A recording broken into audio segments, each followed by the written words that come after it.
For our next story, let me give you a number. 800 million. That's the total number of people that go hungry every year. But what if I told you that we have enough food for all of them, to feed them? That's right. Every year, the world wastes 1.3 billion tons of food. Imagine that. That's enough food to feed almost 2 billion people. But why are we wasting so much food?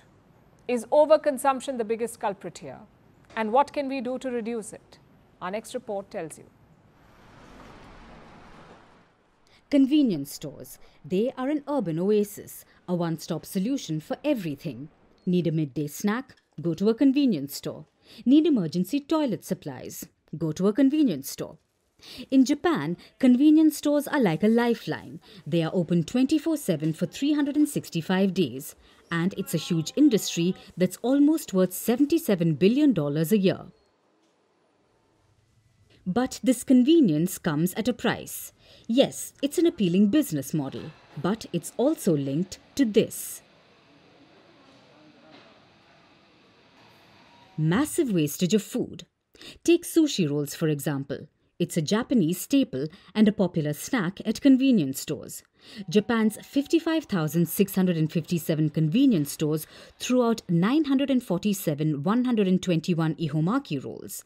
And that's just one day. What's the total cost of this food wastage? Around $5 million. The problem here is the sheer volume.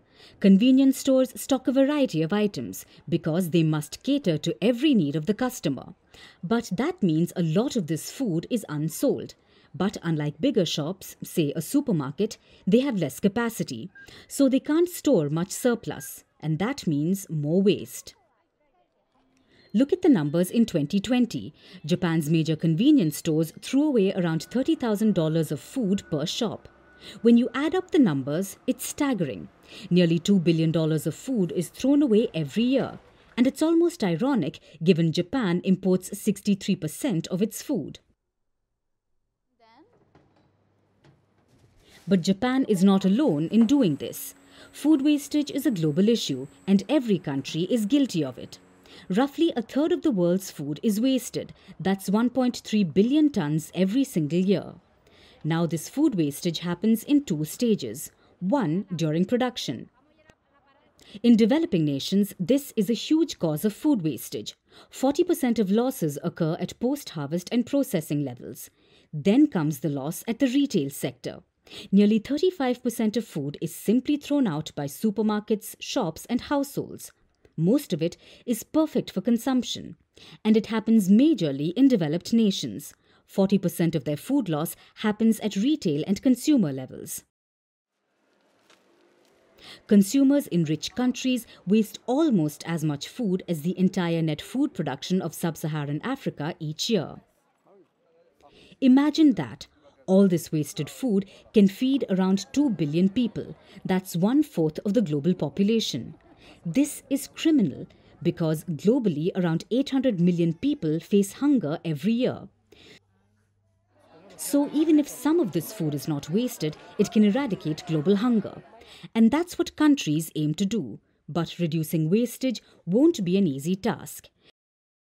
It requires a multi-pronged approach.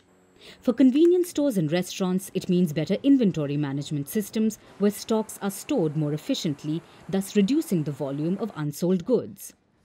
For households, it means only buying products that you really need. Convenience stores may be a great asset in our fast-paced lives, but it's time to look beyond the instant gratification. Firstpost reports from the world's second largest continent. Hello, I'm Alison Lagrange. A very warm welcome from Durban, South Africa. We get you the news and the newsmakers from Africa. From elections to climate change to innovations and opportunities. As the world's attention shifts, we report from Africa, the heart of the global south.